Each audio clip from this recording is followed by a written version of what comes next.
friend me. Nana Juma friend me. My friend me no more. No mambo. Ambo Ghana. No mambo. Ambo aye. Nana one friend me. Nana one friend me. No more. No mambo. Ambo. No mambo. Hey Juma. Dear Mangana. Nana friend me. One friend me. No. Two for one friend me. One friend me. No more. Nana one friend me. Nana one friend me. No more. Neta. No mambo. Ambo aye.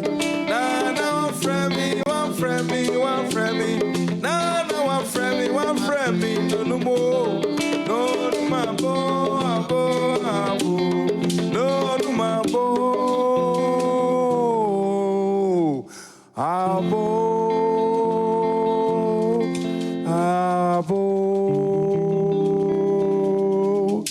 That is, a fine rendition of what we probably refer to as, palm wine music, isn't it? This is really a traditional music. Great, great. But palm wine highlight music always connecting to the traditional music, and it has been there for over 2,000 years. 2,000 years? Traditional music is always like that. It's even more before Christ. I see. Interesting stuff. This is how our traditional music grew from, not only from Ghana, it grew from Ghana or the sub-Saharan Africa, the northern part. We all share the same similar, what we call in music, 6/8 rhythm. And then you find the same thing. Sometimes it's 12/8, sometimes it's 6/8, and sometimes another time signature with the complexity within the same rhythms among the Africans. Well, amazing stuff there as we celebrate what we represent as a people. And it's just interesting that when you look here across the studio and even in the production space that you do not necessarily see, you see a fine mixture of persons who have come from different parts of the country. So Kpekpo Maxwell Justice, KMJ, is from the Volta region. I am a fine mixture of Gadangbe. And our guest who's joining us today, Nida Kwankra, who is a seasoned historian and a trained journalist as well, is a fine mixture of Ga and Fanti, okay? Della, of course, is from, the Volta region, but has very strong roots here in Greater Accra. So it's a fine mixture of, and varied cultures and varied stories to tell about how things have progressed and how phenomena has gone. And it's amazing, this story about our music and how long it's been in existence. Yeah, and it makes sense. I mean, if you listen to what in history very own Kwame Nkrumah has been able to do in terms of our music, it tells you that indeed there are people who have played a very important role in ensuring that even the years that he spoke about, we're able to push it to where we are right now.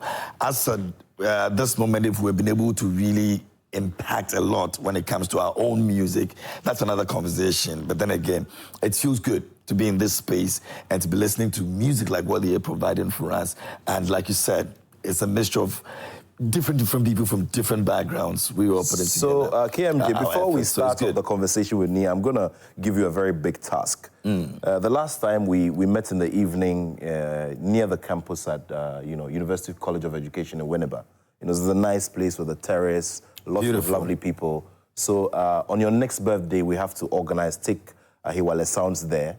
That would be good. We'll do an indoor version and an outdoor version. That would be great. The indoor version would be... And we have a spot. I mean, our biggest lounge is in Winneba. It's Trauma Hospital. Once you get there, it's a very spacious place that we can do something. So you invite Afenyo Makin? No, it's my place. Honorable Afenyo Makin. Yeah. You invite Honorable Afenyo Makin and... You will love it. We will love it. We'll do a very beautiful, interesting stuff of all of those music. Thank you so much for your time. It's wonderful to have you here. And as we reflect on a day like this, I'm sure that you are also looking at our history, where we've come from, and the depth of that independence story, and how every Ghanaian should be proud of it. Yeah. So I'm very happy about the musical intro, because if you look at the musical intro, as he said, Traditional music, or what people call folk music, have been there for a very long time.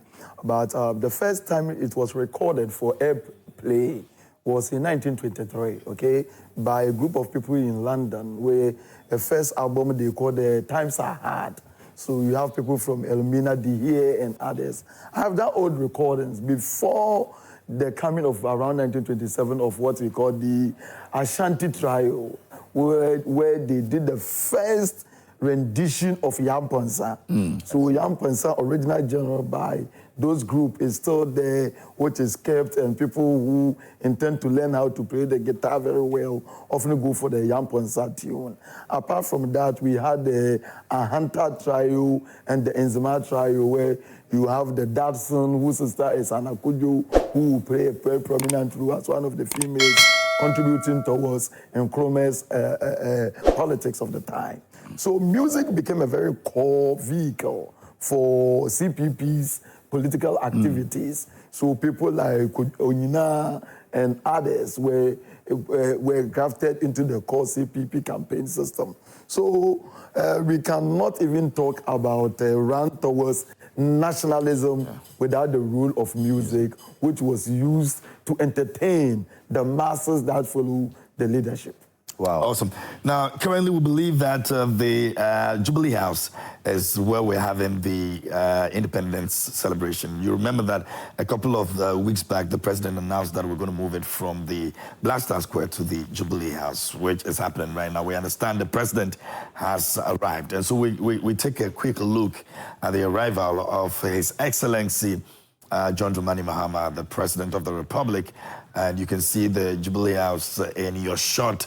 And that edifice, well, a very beautiful one. It's come with change of names in different regimes. But as it is right now, we're still maintaining the Jubilee House, which, of course, the president has decided to maintain that name. And so that is where we're having this year's celebration of the Ghana 68th Independence Day celebrations. And the whole decision was made just to cut costs, looking at the fact that we're in serious crisis, economic crisis, if you want. And so there was the need for us to ensure that we do not follow the usual thing that we do at the Black Star Square, which naturally will come with a lot of cost, by the way. So, yeah. In between time, we'll be bringing you some update from there. But in the studio with us, we still have our historian seated, and we're talking about that. But I love everything independence. I mean, having gone through that process as a young boy who would be drumming for independence, you see our school uniforms ironed very well and all of that. Let's look at the significance of it from Independence Day till where we are now.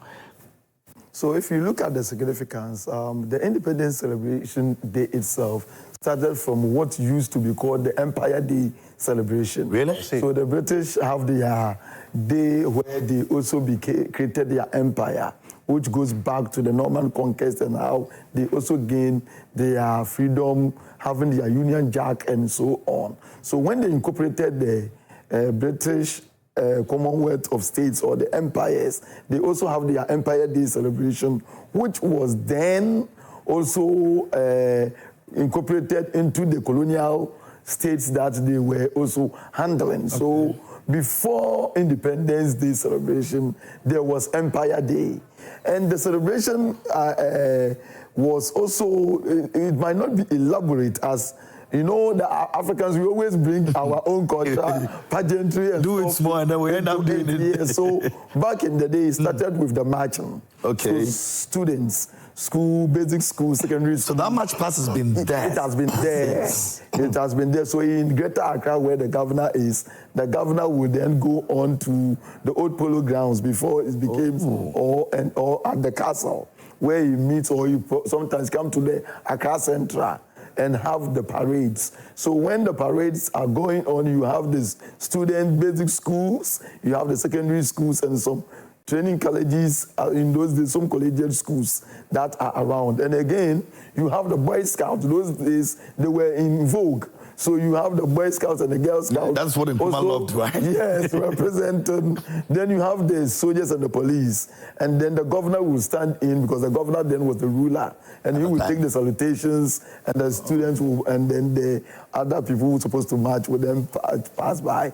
And if he had any contribution or some of the things he wants to the colonial administration perform, he will read out to the people. And at various communities, there was also smaller ones that are conducted, because in those days we have provinces, the Greater Accra province, and then Cape Coast province, you have the Western province, that's Kendi Takrady, and then you have the Ashanti hinterland. Mind you, Ashanti only became part of the Gold Coast properly, first in 1900 as a conquered territory, and then in 1946, as a result of Alamban's constitution, Ashanti became legislatively involved. So the first time they sent a representative to what today called Parliament or Legislative Council in those days was in 1946 as a result of Ban's constitution that unionized the Gold Coast proper and the Ashanti territory. The Northern Territories will also come later as a result of Kuse's constitutional reform of 1948, which earmarked the election for 1951. So in 1951 elections, that was when the Northern Territories were allowed to become part of the Gold Coast proper. So as a result, they sent their representatives in 51. Prior to that, they have never been represented in the Gold Coast Legislative Administration. So that is how it started. And even for the Northerners, they were not to stand on the political parties. So they came in on their individual territories, that's what the Northern Territories, representing their communities, while on the South, people belong to the UGCC or CPP or DOMO, a party who was predominantly in Greater Accra, was called NDP, National Democratic Party. And that party was an amalgamation of GAM and B party, okay, and KUHE. KUHE was another party that was founded by the Accra intellectuals, not necessarily GAS alone. Even Edward Akufo-Addo, the former president's father, was member of the KUHE. And then there were several others, Lenu, Kofi Edumwa Bosman, and several others were in that party, which they also formed into the National Democratic Party with Dr. Nanka Bruce as their leader for the 51 election, while Dankwa was for the UGCC and Nkrumah was for the CPP. So that is how, over the years, other territories have joined what has become Gold Coast. And as we know, before we transitioned into independence, the last election ought to be held for Transvaal Togoland, which has become a territory of the British following the First World War, because the territory originally belongs to the Germans. And after the World War, when they lost the war, it was given to the British as a trusteeship. So when we were going into independence, then there was the need for whether they would want to join the other French Togoland or to join the Gold Coast. So the option was given to them. And that option was to vote yes or no to join. And in that 56, what we call the plebiscite, which was organized by the United Nations, the people voted overwhelmingly to join the Gold Coast. And as a result, we had a complete Gold Coast. And then in 57, we had a new nation called Ghana. Interesting. Interesting journey. What a journey. Interesting journey. Well, quite a number of people may have been around by that time. KMJ, you definitely were not around. Ah, man, I would have loved to. but the images we see there are from the forecourt of the Jubilee House, where His Excellency John Dramani Mahama, who is also the Commander-in-Chief of the Ghana Armed Forces, is inspecting a parade as part of the opening sequences for this year's edition of the Ghana Independence Celebration. Here with us in studio is Nida Kwankra, who is a historian. He's been bringing us on the journey of how various persons from different regions in this country got themselves together to establish political traditions. It's interesting to note as well that he mentioned our brothers and sisters from the north who did not necessarily have the opportunity at the early stage to be part of it. But here we are. Today, as we sit here, the President of the Republic comes from the northern part of this country. His late father, Emmanuel Adama Mahama, was a member of the CPP and was also a minister who served during that period, represented the people from there. So it means that over the period, we have had a lot in terms of growth. And I'm sure that we're going to go into that. But we're going to take you back to the forecourt of the Jubilee House as we go through this opening parade of security services being inspected by His Excellency President John Dramani Mahama. And right over there, he is lighting the flame. This is a symbolic gesture that is always done on this very special day. And this is always backed as well by the trumpet roll. This is the trumpet roll. And you do realize as well that the officers who are playing the trumpet roll are drawn from all the arms of our security services. And that's in your shot right now. And interestingly, you know, sometimes we always look at this with admiration, but the other element of this as well is going into how our security services get themselves ready for big days such as these. And I can tell you for free that the rehearsal of the trumpet roll alone, this short trumpet roll, which came to herald or complements the lighting of the perpetual flame, is one that is rehearsed over and over again so that you can have what is referred to as perfection in executing it. Mr. Ankra, did this happen way back in time, the perpetual flame, for example? Yeah, so these are the new additions that have come in.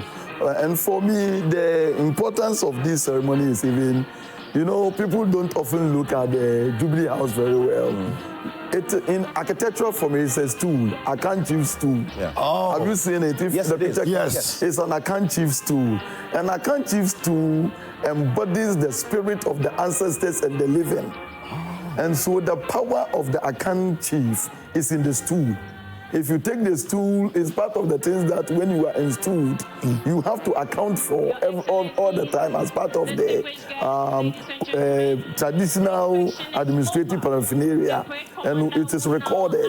The loss of it can cost you your power. So where we are, the power of the living and the dead are all met within this moment. So it is not only what our eyes see, but what our eyes don't see is the presence of the ancestors at this material monument. If you are an African who believe in our traditions and other sort of things.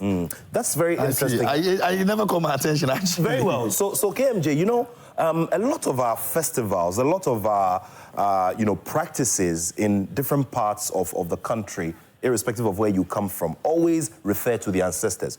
And you see, the celebration of independence itself is hinged on, certain key areas. Sacrifice that had symbolic leadership of some 6 persons who are now known as the Big Six, who made sacrifices to lead the charge of getting our nation independence. Remember that we went through different phases with trying to convince the colonial masters to leave governance of our nation into our hands. And these 6 persons who are drawn from different parts of the nation played a very, very key role. And so Nina Kwankra's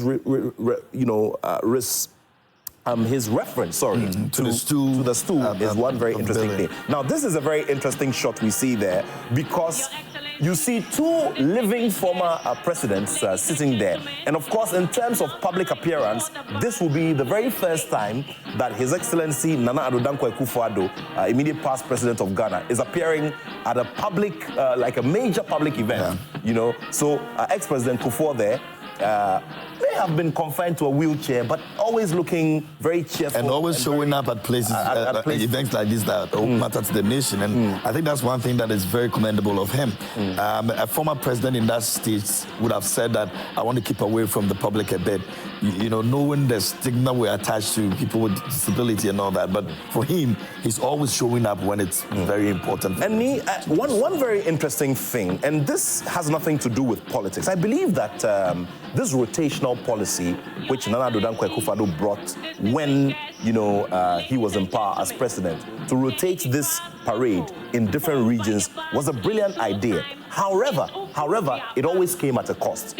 And that cost for us as a nation at this time is one thing that we cannot immediately, handle. So because of that, His Excellency John Dramani Mahama says, you know something, let's have a smaller version of what we normally do at that place, at the Black Star Square. And I believe that is fitted in very, very well. But the only legacy that I believe would have been left with that rotational policy is that when you go to these regions and you ask them about, how the local economy was affected by positioning the National Independence Parade in their cities and their towns, the stories will be amazing.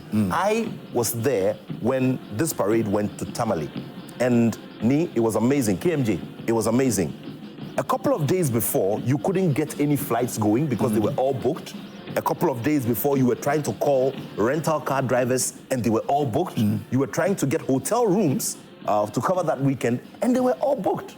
So for me, I believe that there are big lessons that we need to draw from this celebration as well. Yeah. You are looking at it because from what you see as advantage is also a disadvantage. Because, that's true. It shows you disparity in our development. That centralization, everything is in Accra. Yeah. So anytime something is taken out of Accra, you see that we are then at a deficit as to, in terms of infrastructure, in terms of allocation of buildings, hotels, and other opportunities. Like you said, you were even looking at people going there. When such events are staged in a specific community, the local economy is affected, i.e. women who sell stuffs, who for a very long time have a drought. These are the opportunities that also accrue to them, that people come there to enjoy themselves. Hotels that have not had people, as you said, for the first time we have full bookings and so on. So it adds to it. But now the difference that I see in this whole thing is that this government is trying to look at maybe the structure of the economy. They say the economy is not doing well. So as a result, let's have something small. It is in order. At the end of the day, what some people are looking at is, this is not just pageantry for the show of its aesthetic values. No, it goes beyond the aesthetics to also contributions and performance. That within some of these performances, we need to also recount contributions of people and what they did. Because even as I was talking to you, I started earlier. If you as late, but if you're to go back, people who even many scholars agree, it's called the first independence for Ghana, which was the Aborigines Right Protection Society, the 1897 Land Bill, which they won. Something that in the East Africans and South Africa, they didn't have people to stand in for. So when the Queen of England says all the land that are not occupied by Ghanaians, the Gold Coasters, are for her because to her, and unoccupied lands are wastelands. That is for nothing. Our people stood, and we had then a caliber of lawyers who went to England even to their House of Lords, which is their Supreme Court, and won the case in 1897. And as a result, all the Gold Coast land that the Queen wants to have for herself became free. So in Gold Coast, in our independence, we needed not to go to war because our land has not been alienated to the Europeans. In fact, that victory that was chalked in 1897 was the reason why in the West Africa, the Europeans couldn't introduce land ownership and to dispossess the Africans of their land. In Nigeria, for example, the Oba of Lagos, who granted his land free of charge to the Queen of England, his son, the case is Oluwa case, which is Amadou Tijani versus the Queen of England. If you look at that case, when Ghanaians won the case, Chief Oluwa came to Gold Coast and met with Peter Wono Rena, who was then the president of the Gold Coast Bar Association, with J.E. Kesreford and others. And they went to England using the Ghanaian case to win their land back for the people of Lagos. Wow. So it shows you the contribution of the people of the ARPS with the Land Bill of 1897, Forest Crown Bill of 1910, and also the formation of the National Congress for British West Africa by Kesreford and so. Amazing stuff. Well, so much to do. Our And time, man. I believe that we would have to bring NI back for more in terms of education on certain phenomena. We're just getting to learn about, land tenure systems and how they evolved, and the case law that supports it, and how other jurisdictions also came and used these as reference and case law to back their respective cases in court so they could win certain landmark cases in history. Well, this has been the Independence Day edition of Prime Morning. What we're going to do is to send us over to the forecourt of the Jubilee House, where we're having the Independence Day parade, and there is commentary by officials of the Ghana Armed Forces about the symbolism of what is being done on the ground. Absolutely, and historically, this will be the first time we'll be seeing it happen at the Jubilee House, and so it's something that a lot of you would want to see how it pans out. And we'd like to say a big thank you to our historian for joining us this morning here on the show. Until then, we're back tomorrow at 6 a.m. With some more here on Prime Morning. Please do well and stay safe. We'll see you tomorrow.